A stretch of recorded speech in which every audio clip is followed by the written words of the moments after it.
జైన్ కాకుండా ఇండిపెండెంట్ కూడా కంటెస్ట్ చేయొచ్చు కదా. నేను అనుకున్నాను ఇండిపెండెంట్గా కంటెస్ట్ చేయడం నాకు ఇష్టం లేకుండా అండి. ఎందుకంటే బీఆర్ఎస్ పార్టీ ఆల్ సడన్ వాళ్ళు తెలంగాణ రాష్ట్రం కోసం పోరాడిన తర్వాత 10 సంవత్సరాలు రూలింగ్ చేసిండ్రు. సో వాళ్ళు చేతినైతే కాడికి మంచి పనులు చేసినా అక్కడక్కడ తప్పులు జరిగి ఉండొచ్చు. సో అందుకొరకు ఈ పార్టీకి ఒక ప్రస్థానం ఉంది, ఈ పార్టీకి ఒక మంచి నాయకత్వం ఉంది, ఈ పార్టీకి రేపు భవిష్యత్తు ఉంటుంది, రేపు తెలంగాణ ప్రజల జీవితాలను మార్చే దమ్మున్న పార్టీ, ఆ విజన్ ఉన్న పార్టీ బీఆర్ఎస్ పార్టీ, దాని లీడర్ కేసీఆర్ అని చెప్పి నమ్మే నేను బీఆర్ఎస్ పార్టీకి వచ్చిన. ఇండిపెండెంట్ కంటే నాకు టైం పడుతుండే. ఇంకా ఇండిపెండెంట్ మీకు సంబంధించిన ఫాలోవర్స్ మెజారిటీ ఆ టైంలో కాంగ్రెస్ పార్టీలో అవును పొత్తు పెట్టుకుంటే బాగుండని ఆలోచించారు. వాళ్ళ అభిమతానికి వ్యతిరేకంగా మీరు ఎందుకు వెళ్ళారు? మెజారిటీ అనలేదు కానీ 50% అయితే కాంగ్రెస్ పార్టీకి పోదామన్నారు. నేను వాళ్ళందరినీ కన్విన్స్ చేయగలిగిన అనుకుంటున్నాను. నేనేమన్నా అంటే ఒక పార్టీ అధికారంలో ఉంటే దాంట్లోకి పోదాం అనేది అవకాశవాదం అవుతుంది. మనము ఒక పార్టీ దాని ప్రస్థానం ఇవ్వాలి, అధికారం లేకపోవచ్చు, అది వేరే సంగతి. ఆ ప్రస్థానం ఏంటి, ఆ పార్టీ ఇంతకుముందు ఏం చేసింది, ఆ పార్టీ భవిష్యత్తులో తెలంగాణను ఏ విధంగా మార్చాలనుకుంటున్న ఒక క్లియర్ విజను తెలంగాణ రాష్ట్ర సమితికి ఉంది. సో అందుకొరకే ఆ విజన్ ఉన్న పార్టీలో చేరితే బహుజనవాదం తెలంగాణవాదం రెండు కలిస్తే. మీరు ఆ పార్టీకి వ్యతిరేకంగానే చాలా ఉద్యమాలు చేశారు అంతకుముందు సంవత్సరం. నేను తెలంగాణ ప్రభుత్వానికి, మంచి ప్రశ్న, తెలంగాణ ప్రభుత్వం హయాంలో జరిగిన ఈ లీకేజ్ కుంభకోణాలు కానీ, లేకపోతే ప్రజలకు జరిగిన అసౌకర్యం కానీ, ప్రజల 2 డబుల్ బెడ్రూమ్ ఇండ్లు చాలా చోట్ల జరగకపోవడం కానీ, లేకపోతే పేపర్ లీకేజ్లు కావడం కానీ, లేకపోతే అసైన్డ్ భూములు దళితుల నుంచి గుంజుకోవడం కానీ, వీటన్నిటి మీద వ్యతిరేకంగా నేను పోరాడిన ఒక ప్రతిపక్ష పార్టీ నేతగా మరి పోరాడాల్సిన బాధ్యత నా మీద ఉంది. ఎందుకంటే లేకపోతే రాజకీయాలు ఎందుకు వచ్చినట్టు? ప్రభుత్వాల నుంచి ప్రజలకు తీవ్రమైన మనోవేదన. అదే పార్టీతో ఆ 3 నెలల క్రితం వరకు కూడా ఫైట్ చేసి మళ్ళీ 3 మంత్స్లోనే మీరు ఏదైతే 2 సంవత్సరాలు చాలా మీరు తిట్టినంత ఇంకెవరు తిట్టలేదు అనుకుంటారు. రేవంత్ రెడ్డి కూడా తిట్టలేదు అనుకుంటారు. నేను తిట్టలేదు. నేను వ్యక్తిగతంగా ఇవన్నీ ఒక కోపంలో 2 మాటలు అటు ఇటు అంటే అనొచ్చు, కానీ నేను వ్యక్తిగతంగా ఎవరిని టార్గెట్ చేయలేదు. ఇప్పుడు రేవంత్ రెడ్డి గారు మాట్లాడుతున్నట్టుగా ఆయన భాష చూస్తే మీకు అర్థం, నేను అట్లాంటి భాష జనరల్గా ఎక్కడ వాడినండి. నేను కొంచెం సంస్కారం ఉన్న వ్యక్తిని. నేను అట్లాంటి మాట ఎవరితో కూడా అనలేదు, అట్లాంటి భాష కూడా నేను మాట్లాడలేదు. నేను పాలసీ మీదనే మాట్లాడినా. సో మీరు అంటున్నారు ఏంటంటే 3 ఏళ్ల క్రితం కేసీఆర్ కుటుంబాన్ని ఎక్కువ టార్గెట్ చేశారు. కుటుంబ పాలన, కుటుంబమైన రాజ్యం, కుటుంబమైన అంటే దానివల్ల ఆ విధంగా అయినందువల్ల తెలంగాణలో ప్రజలకు చాలా ఇబ్బంది అవుతా ఉంది. ప్రజలకంటే నేను చాలా వరకు కూడా నిరుద్యోగుల మీద, దళితులకు జరుగుతున్న అన్యాయాల మీద, గిరిజనులకు జరుగుతున్న అన్యాయాల మీద, అసైన్డ్ భూముల మీద, పోడు భూముల మీద, ఇంకా మిషన్ భగీరథలో ముఖ్యంగా డబుల్ బెడ్రూమ్ ఇండ్ల మీద, వీటి మీదనే నేను పోరాటం చేసిన మాట వస్తాను. ప్రతిపక్షంలో ఉన్నప్పుడు పోరాటం చేయాల్సింది, ఎందుకంటే మరి ప్రతిపక్ష పాత్రనే అది కదా. సో తర్వాత నేను 3 నెలల తర్వాత నేను అదే బీఆర్ఎస్ పార్టీలోకి ఎందుకు వచ్చారని మీరు అడుగుతున్నాను. అదే చెప్తున్నాను. నాకు కాంగ్రెస్ పార్టీ కన్నా ఆ టైంలో బీఆర్ఎస్ పార్టీనే కొంత ఏమంటారు, కాంగ్రెస్ పార్టీతో పోలిస్తే ఒక మంచి విజన్ ఉన్న పార్టీగా కనిపించింది. అందుకొరకే ఆ టైంలో నేను బీఆర్ఎస్ పార్టీలోకి. మీరు సొంత ప్లాట్ఫామ్ ఎందుకు పెట్టుకోలేకపోయారు? సొంత ప్లాట్ఫామ్ పెట్టుకోవడం కన్నా ముందు నేను ఆల్రెడీ ఒక ప్రస్థానం ఉన్న పార్టీని కొన్ని రోజులు జర్నీ చేద్దాం. కొంతమంది ఏంటంటే మీరు ఎంపీగా గెలవాలి, ఎట్టి పరిస్థితిలో సరే ఎమ్మెల్యేగా ఓడిపోయారు కాబట్టి నాయర్ కర్నూలు ఎంపీగా గెలవాలి అన్న ఉద్దేశంతోనే మీరు తొందరపడి టీఆర్ఎస్లో జాయిన్ అయ్యారని మీ ఫాలోవర్స్ అంటారు. అది వాళ్ళు అనుకుంటున్నారేమో, కానీ నేను ఎంపీగా మాత్రమే గెలవాలని రాలేదు. నేను బీఆర్ఎస్ పార్టీతో ఒక సుదీర్ఘంగానే ప్రయాణించాలనే ఉద్దేశంతోనే నేను వచ్చిన. ఎందుకంటే ఆ పార్టీ ఒక విజన్, మళ్ళీ రిపీట్ చేస్తున్నా, విజను. తర్వాత రాబోయే రోజుల్లో ఇక్కడ తెలంగాణలో ఉండే బహుజన వర్గాలకు, మరి ముఖ్యంగా పేద వర్గాలకు, అణచివేయ వర్గాలకు చేయాలని ఒక డ్రీమ్ నాకుంది. ఆ డ్రీమ్ బీఆర్ఎస్ పార్టీతో వీలవుతుందని అనుకుంటున్నా. అందుకొరకు నేను వచ్చినండి. సో ఇప్పుడు హ్యాపీగా ఉన్నారా? నేను హ్యాపీగా ఉన్నాను. Absolutely 5 months. ఎందుకంటే జనరల్గా కేసీఆర్ దగ్గర చేరేంత వరకు బాగుంటారు, చేరిన తర్వాత ఆయన అపాయింట్మెంట్ ఇవ్వరు, ఇట్లా చాలా అప్రహెన్షన్స్ ఉన్నాయి కదా. నేను ఆ విధంగా ఆలోచించానండి. నాకు ఒక ఫోకస్ ఉంది. ఆ ఫోకస్ ఏంటంటే పార్టీ విధానాలకు అనుగుణంగా, అదేవిధంగా నా ఆశయాలకు అనుగుణంగా నడుచుకోవడమే నా ఫోకస్. ఏ వర్గాల అభ్యున్నతి కోసం మనం పాటుపడాలి, ఏ విభాగాలను బాగా ముందరికి తీసుకుపోవాలి, తెలంగాణను ఏ రంగంలో అభివృద్ధి చేయాలనే విషయంలో నాకు ఫోకస్ ఉంది. నేను ప్రతిరోజు కూడా కేసీఆర్ గారు నాకు అపాయింట్మెంట్ ఇవ్వడం లేదు, లేకపోతే కేసీఆర్ గారు నన్ను రానివ్వడం లేదు, లేకపోతే కేటీఆర్ గారు నన్ను రానివ్వడం లేదు, అట్లా నేను బాధపడే వ్యక్తిని కాదండి. నేను ఏ పని చేయాలో ఆ పని చాలా క్లియర్గా, ఆనాడు అధికారిగా కూడా అదే పని చేసిన. రోజు పోయి కేసీఆర్ గారి దగ్గర అపాయింట్మెంట్ కోసం కూర్చోవడం, లేకపోతే వారు పిలిచినప్పుడు పోయేవాడిని. నాకేదైనా డౌట్ ఉంటే కూడా అప్పుడప్పుడు అపాయింట్మెంట్ తీసుకొని పోయేవాడిని. రోజు నేను అయినా అక్కడ పోయి వారిని విసిగించడం. పార్టీలో ఉంటూనే పార్టీ ఎజెండా ప్లస్ మీ ఎజెండా మీరు ఏదైతే నేను అనుకున్న ఒక ప్రోగ్రెసివ్ ఎజెండా, అభ్యుదయ ఎజెండా ఏదైతే అవి రెండు మిళితం అవుతున్నాయి కాబట్టి రెండు మిళితం అవుతాయని ఆశతో నేను వచ్చిన, అవుతాయని అనుకుంటున్నాను. ఇప్పటివరకు అయితే నాకు ఇక్కడ దొరల పార్టీ దొరల పాలన అని మీరే చాలాసార్లు కొటేషన్ ఇచ్చారు. మీదేమో బలహీన వర్గాలకు సంబంధించిన సిద్ధాంతం, రెండు మిక్స్ అవుతాయని అనుకుంటున్నాను నేను. అవుతాయని నాకు ఇప్పటివరకు అయితే నాకు అనుమానం రాలేదు బీఆర్ఎస్ పార్టీలో. మంచిగా చాలాసార్లు నేను మళ్ళీ చెప్తున్నాను, బీఆర్ఎస్ పార్టీ సభ్యుడిగా నేను ఇప్పుడు ఏమంటున్నా అంటే నాకు ఇప్పటి వరకు ఎలాంటి అడ్డంకులు లేకుండా ఈ వర్గాలకు జరుగుతున్న అన్యాయాన్ని కాంగ్రెస్ పాలనలో ప్రశ్నించే స్వేచ్ఛ పార్టీ నాకు ఇచ్చింది. సో రాబోయే రోజుల్లో పార్టీ మళ్ళీ అధికారంలోకి వచ్చిన తర్వాత కూడా ఈ వర్గాలను అభివృద్ధి చేసే ఒక కీలకమైన బాధ్యత కూడా పార్టీ మా భుజస్కంధాల మీద పెడుతుందని నేను అనుకుంటున్నాను. పార్టీ అంటే ఏంటి? ప్రజల జీవితాలు మార్చడమే పార్టీ, అంతే కదా. ఒకే విధంగా ఆలోచించే వ్యక్తుల సమూహం. మీరు వాలంటీర్ రిటైర్మెంట్ తీసుకుని 2.5 సంవత్సరాలు చాలా తీవ్రంగా చాలా కష్టపడ్డాను. బాధ అనిపించింది రిజల్ట్ చూసిన తర్వాత? బాధ అనిపించింది. అంటే నేను రాజకీయాలకు ఎందుకు రిసీవ్ చేసుకోలేదు? లోపం మీద, పబ్లిక్ ఇంకా ఎంపవర్డ్ కాలేదా? లోపం నాది, పబ్లిక్ది, ఇద్దరిది ఉంది. అంటే ఇద్దరి వైపులో ఉంది లోపం. నాకేమో అంటే ఇంకా పూర్తిగా జనబాహుల్యంలోకి జనాలకు ఏం కావాలనో ఇంకా అద్భుతంగా చెప్పలేకపోయా. వాళ్ళ మనసులను హత్తుకునే విధంగా వాళ్ళని హత్తుకునే విధంగా చెప్పలేకపోయాను. అంటే వాళ్ళ మానసిక స్థితి నా మానసిక స్థితి రెండు మ్యాచ్ కాలేదేమో. రెండవది, జనాలు ఇప్పటికి కూడా వాళ్ళకి ఏం కావాలనో వాళ్ళు తెలుసుకునే పరిస్థితుల్లో లేకపోవడం. రెండవది, ఏ పార్టీలు వాళ్లకు నిజంగా ఏ వ్యక్తులు ఏ పార్టీలు వాళ్ళ జీవితాలను సమూలంగా మార్చగలరు. మరి ఇమ్మీడియట్గా వచ్చే 100 రూపాయల 500 రూపాయల ఒక లిక్కర్ బాటిలా, లేకపోతే రాబోయే రోజుల్లో మన పిల్లలు కంపెనీలు పెట్టే స్థాయి, మన పిల్లలు ఉద్యోగాలు చేసుకునే స్థాయి, మన డబ్బులతో మనమే ఇల్లు కట్టుకునే స్థాయి, ఆత్మగౌరవంతో ఒకరి కాళ్ళ మీద బాంచని కాల్మోక్తాన్ని పడకుండా స్వతంత్రంగా బతికే స్థాయి ఏ విధంగా ఉండాలనేది అది కొంచెం టైం పడుతుంది. ఆ టైం తీసుకునే ఓపిక జనాలకు లేకపోవడం, దానివల్ల కొంత నేను కూడా ఇబ్బంది పడ్డా, జనాల వల్ల కూడా కొంత ఇబ్బంది అయింది. వాళ్ళు కూడా ఎవరి వల్ల వాళ్ళకి నిజంగా న్యాయం జరుగుతుంది, ఎప్పుడు న్యాయం జరుగుతుంది, మన ఆలోచన ఏ విధంగా ఉండాలనే దాని మీద జనాలకు క్లారిటీ లేదు చాలామందికి. వాళ్ళకి ఎంతసేపు 500 ఆ రోజుకి 500 నువ్వు ఇచ్చినవా లేదా, 1000 రూపాయలు ఇచ్చినవా లేదా, ఆ రోజు వాళ్ళు మటన్ చికెన్ పెట్టి నువ్వు పెట్టినవా లేదా, వాళ్ళు అట్లా చూస్తున్నారు. మనం ఏమంటున్నాం, అవి ఇంపార్టెంట్ కాదు, అది ఒక రోజులో ఉండిపోతాయి, కానీ నేను దీర్ఘకాలికంగా నీ చేతిలో ఆస్తి పెట్టగలను. సోషల్ మీడియాలో చాలా సపోర్ట్ వచ్చింది, బట్ ఓట్స్ కన్వర్షన్ వరకు వచ్చేసరికి మాత్రం ఎందుకు జరగదు? సోషల్ మీడియాని చూసి మీరు మిస్అండర్స్టాండ్ చేసుకున్నారు, నాకు బలం పెరిగింది అనుకుని. అది నాకు మునుగోడుతోనే అర్థమైంది, ఆ మునుగోడు బై ఎలక్షన్తోనే అర్థమైంది. అట్లా నేను మునుగోడు బై ఎలక్షన్తోనే మేము స్ట్రాటజీ మార్చాలి. సోషల్ మీడియాలో కనిపించిందంతా వచ్చిన లైకులన్నీ వచ్చిన కామెంట్లన్నీ అవన్నీ ఓట్లుగా మారావనేది నాకు మునుగోడు బై ఎలక్షన్తోనే అర్థమైంది. కానీ మాకు టైం తక్కువ ఉండే. మునుగోడు బై ఎలక్షన్ తర్వాత నెక్స్ట్ 23 జనరల్ ఎలక్షన్స్ కదా, అసెంబ్లీ ఎలక్షన్స్. సో మాకు టైం చాలా తక్కువ ఉండింది. ఆ ఉన్న టైంలోనే మాకు చేయగలిగాం. ఎందుకు సోషల్ మీడియాలో లైక్ కొట్టిన వాళ్ళంతా ఓట్స్గా ఎందుకు కన్వర్ట్ కావట్లేదు అంటారు? సోషల్ మీడియాలో చాలా మంది మీకు అనుకూలంగా కామెంట్స్ కూడా నేను చూసాను, ట్విట్టర్లో వాటిలో చూసామండి. నేను కూడా వస్తుంది డెఫినెట్గా. ఏదో సోషల్ మీడియా వాడే వాళ్ళ సంఖ్య 15% కన్నా ఎక్కువ ఉండదు.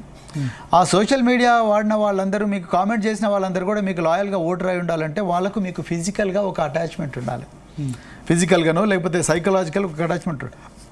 ఆ సైకలాజికల్ అటాచ్మెంట్ ఇంకా రాదు, అంత తొందరగా రాదు కదా. అంటే మీకు స్వారోస్ ద్వారా వాళ్ళ ద్వారా చాలా మంది వేలాది మందిని కలిసారు. వాళ్ళ సంఖ్య తక్కువ. వాళ్ళ స్వారోస్ అనేవాళ్ళు వాళ్ళ సంఖ్య వాళ్ళని ఈ రాష్ట్రం అంతా ప్రభావితం చేసే శక్తి వాళ్ళకి ఇంకా లేదని టైం పడుతుంది, కానీ వస్తుంది, ఒకరోజు వస్తుంది తప్పకుండా. కానీ అంటే వాళ్ళు అది చేసినా వాళ్ళు ప్రభావితం చేయలేరు, వాళ్ళ కుటుంబాల వరకు ప్రభావితం అయ్యారు. అంతకుమించి వాళ్ళు 10 మందిని ప్రభావితం చేసే స్కిల్ కానీ లేకపోతే ఆ కెపాసిటీ కానీ స్వారోస్కి లేవు. సో అదేవిధంగా నేను కూడా, నాకు దొరికిన టైం ఎంతండి రాజకీయాల్లో, 2.5 సంవత్సరాలు. ఎన్టీఆర్ 9 నెలల్లో అధికారంలోకి వచ్చారు. ఎన్టీఆర్, చిరంజీవి కూడా 18% ఓటు వచ్చింది. ఎన్టీఆర్, చిరంజీవి వాళ్ళంతా సెలబ్రిటీస్ అండి. నేను వాళ్ళు సినిమా రంగంలో లక్షలాది మంది ప్రేక్షకులను ప్రతిరోజు కూడా ప్రతి నెల నెలకు ఒక్కొక్క సినిమా తీసి ప్రభావితం, అట్లా 30 సంవత్సరాలు 40 సంవత్సరాలు సినిమా రంగంలో ఉండి వాళ్ళు ఒక తెలుగు రాష్ట్రాల సంస్కృతిలో భాగస్వామ్యమయ్యారు. నేను ఒక మీరు వెళ్ళిన తర్వాత బీఎస్పీ లీడర్స్ ఒక విమర్శ చేశారు, ప్రవీణ్ కుమార్ కంటే అంతకుముందే ఎక్కువ ఓట్లు వచ్చాయి బీఎస్పీకి 2023 కంటే 2018లోనే ఇంకో 1-2 లక్షలు ఎక్కువ ఓట్లు వచ్చాయి, ఆయన ద్వారా మాకేం ప్రయోజనం రాలేదన్నారు. అది నేను వాళ్ళ విచక్షణ జ్ఞానానికి వదిలేస్తాను. ఎందుకు తక్కువ ఓట్లు వచ్చాయి అంతకుముందు కంటే? అంతకుముందు అంటే వేరే పార్టీల నుంచి టికెట్లు రాని వాళ్ళందరూ కూడా బహుజన్ సమాజ్ పార్టీకి అప్పుడు వచ్చిందండి. వాళ్ళ ఓట్లే బహుజన్ సమాజ్ పార్టీకి కలిసినాయి. మరి లేకపోతే ప్రవీణ్ కుమార్ పోయిండు కదా, మరి పార్లమెంట్ ఎలక్షన్లో వాళ్ళకి మొత్తం కలిపి కూడా 50,000 ఓట్లు రాలేదు. అంటే రాష్ట్రం అంతా కలిపి 50,000 ఓట్లు రాలేదు. ప్రవీణ్ కుమార్కి ఒక్కనికే 3,23,000 ఓట్లు వచ్చినాయి. ఉదాహరణకు చెప్తున్నా నేను. బీఆర్ఎస్ పార్టీ పెర్ఫార్మెన్స్లో Praveen Kumar second highest. First Venkataramareddy గారికి వచ్చినాయి మెదక్లో, సెకండ్ హైయెస్ట్ నాకే వచ్చినాయి, 3,23,000 ఓట్లు వచ్చినాయి. బీఎస్పీకి మొత్తం రాష్ట్రం అంతా కలిపి కూడా 50,000 ఓట్లు కూడా రాలేదు. 50,000 ఓట్లు కూడా రాలేదు బీఎస్పీకి. సో అంతకుముందు 18లో చాలా మంది టికెట్ రాని వాళ్ళు టికెట్ అందరూ ఇచ్చారు, వాళ్ళ ఓట్లే వీళ్ళకి కలిసిన. అంతే మల్రెడ్డి రంగారెడ్డి ఫర్ ఎగ్జాంపుల్, ఆయన 70,000 ఓట్లు వచ్చినాయి. సో అట్లా వాళ్ళు సునీల్ రెడ్డి ఆరెంజ్ ట్రావెల్స్ అతను ఎక్కడ మన బాల్కొండ, ఆయనకు 45,000 ఓట్లు వచ్చినాయి, ఆయన ఓట్లు ఈయనకు కలిసినాయి. అట్లా అంతే తప్ప అట్లా కాదు. ఇది ఒరిజినల్ ఓట్. ఇంకా బాగా నేను ఏమంటున్నా అట్లా నేను బీఎస్పీ వాళ్ళని ఏమంటలేను, కానీ అది వాళ్ళే ఆలోచించుకోవాలి. నిజంగా మరి అంత గొప్పగా వాళ్ళకి జరుగుంటే మరి పార్లమెంట్ ఎలక్షన్లో రావాలిగా. Parliament election BSP overall nationwide కూడా జీరో అయింది, ఖాతా ఓపెన్ చేయలేని. ఎందుకు అట్లాంటి సిచ్యువేషన్? బాధ అనిపిస్తుందా? అంటే మాయావతిని మీరు ఆదర్శంగా తీసుకున్నారు. తప్పకుండా బాధ అనిపిస్తుంది. ఎందుకంటే కాన్షీరామ్ గారు ఎంతో గొప్ప విజన్తోని ఒక పార్టీ దాదాపు 1970 సంవత్సరం నుంచి కష్టపడి దేశమంతా తిరిగి ఒక పార్టీని నిర్మించిండ్రు. ఇలా మాయావతి గారి కళ్ళ ముందనే ఆ పార్టీ కుప్పగూలిపోయింది. ఆమె మరి బయటికి రావాలండి. ఇప్పుడు మాయావతి గారు బయటికి వచ్చి, మాయావతి కాకుండా వేరే చేతిలో ఉంటే ఇంకా బాగుండేది బీఎస్పీ పరిస్థితి. మాయావతి ని రాజకీయ వారసురాలుగా సెలెక్ట్ చేసుకొని కాంచీరామ్ తప్పు చేశారని కొద్దిమంది అంటున్నారు. నేను కామెంట్ చేయను, కానీ అది తప్పని కూడా చెప్పను. ఓపెన్గా చెప్తున్నా మీకు. నేను అది కామెంట్ చేయను, కానీ తప్పని కూడా చెప్పను నేను. ఎందుకంటే మరి మాయావతి గారు తాను ఉత్తరప్రదేశ్ రాజకీయాల వరకే పరిమితం కావడం రైట్. తర్వాత మిగతా రాష్ట్రాల్లో తిరిగే నికార్సైన నాయకులు ఎవరు కూడా ఆమెతో దీర్ఘకాలికంగా ఉండలేకపోవడం.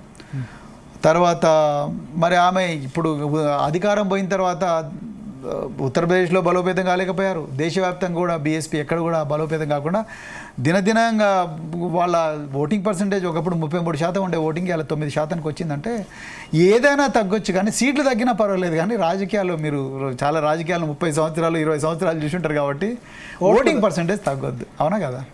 ఓటింగ్ బ్లడ్ హీమోగ్లోబిన్ ఏమైనా తగ్గొచ్చు, కానీ హీమోగ్లోబిన్ తగ్గొద్దు అని డాక్టర్లు చెప్తారు. ఎందుకంటే ఆక్సిజన్ క్యారింగ్ కెపాసిటీ ఎర్ర రక్త కణాలకు. క్రమక్రమంగా 2007లో చీఫ్ మినిస్టర్ అయ్యారు సొంతంగా. అవును, బ్రాహ్మణ్ బహుజన్ అప్పుడు సర్వజన అయితాయ సర్వజన సుఖాయ.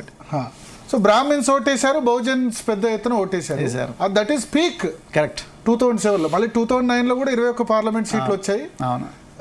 ఆ తర్వాత దిగుతూనే ఉన్నారు తప్ప ఎక్కింది లేదు. 2019 ఎలక్షన్స్లో కూడా 10 పార్లమెంట్ సీట్లు వచ్చాయి, బట్ అది సమాజ్వాదీ పార్టీతో కలిసి. అవును.